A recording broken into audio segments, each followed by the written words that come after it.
Stair ഇറങ്ങി വന്ന രാജകന്യയോ.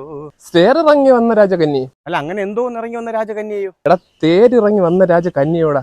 അതെന്ത് വായിക്കോട്ടെ, നീ എന്നെ കറക്റ്റ് ചെയ്ത കുറച്ചു നേരം പറ്റുമെങ്കിൽ കിടന്നുറങ്ങും, നിന്നുറങ്ങാതെ. ഓ, അപ്പൊ എളുപ്പമാവുമല്ലോ അല്ലേ? എന്തൊരു സൗകര്യമാവുന്നു. അയ്യോ, അറിഞ്ഞൂടാത്ത ആള് ഭയങ്കര. ഞാൻ കിടന്നാണ് ഉറങ്ങിയിരുന്നെങ്കിൽ ഞാൻ ചാടി എണീക്കുന്ന സമയം കൊണ്ട് ഇയാൾ എന്നെ കൊരവള്ളി പിടിക്കൂലായിരുന്നു. എനിക്ക് അറിഞ്ഞുകൂടിയത്. അയ്യോ, ഞാൻ പഴയ പോലെ ഇപ്പൊ നോൺ വെജ് തീറ്റില്ല. ഞാൻ ശരണഭവനല്ലേ കഴിക്കുന്ന. തിരക്ക് നോക്ക്, അവിടുത്തെ ഉണീൻ ഉത്തപ്പവും ഫിൽട്ടർ കോഫിയാണ് എന്റെ ഫേവറേറ്റ്. ഓ അയ്യോ, തുണിയും മുത്തപ്പം എന്റെ ചെറിയിൽ ചോര ഉണങ്ങി പിടിച്ചിരിക്കുന്നതാ എണ്ണം കെട്ടവന്.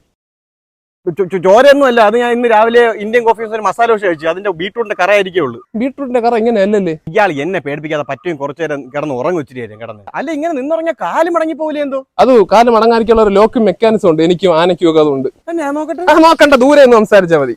ഇങ്ങനെ പേടിക്കാതെ നീ എന്റെ കൈ ഒത്തി മണത്ത് നോക്ക്. നല്ല സാമ്പാറിന്റെ തൈസാത്തിന്റെ മണതാണ്ടേ. ആ മണം എനിക്ക് വേണ്ട, ദൂരെ നിന്നാ മതി. ഞാൻ ചവിട്ടി കൂട്ടിക്കളഞ്ഞ്. ഇത് കിടന്നുറങ്ങിയ അവരുടെ 200% പ്രൊഡക്ടിവിറ്റി കൂടുമെന്ന് പഠനങ്ങൾ പറയുന്നുണ്ട്. അല്ലാണ് എന്നെ. എനിക്ക് പ്രൊഡക്റ്റീവ് ആവണ്ടെങ്കില് ഇത് ഇന്ന് ഞാൻ മാന്റെ പിറകെ ഓടി ടയർഡ് ആവേ ഉള്ളൂ. അത് കേട്ട് നീ കേട്ടെങ്കിൽ വലിച്ചോട്. നീ നിന്റെ പാട് നോക്കി നിന്റെ വലിയ കഴുത്തും കൊണ്ട്. നീ നോക്കിയോ, നിന്ന് ഉറങ്ങുമ്പോ നിന്റെ കഴുത്ത് ഇന്ന് ഹെലികോപ്റ്റർ ഒന്നും ഇടിക്കും. പ്രാവുന്നാടാ നീ. പിന്നെ ഇവനെ ചവിട്ടിയിട്ടേ ഉള്ളൂ ബാക്കി കാര്യം.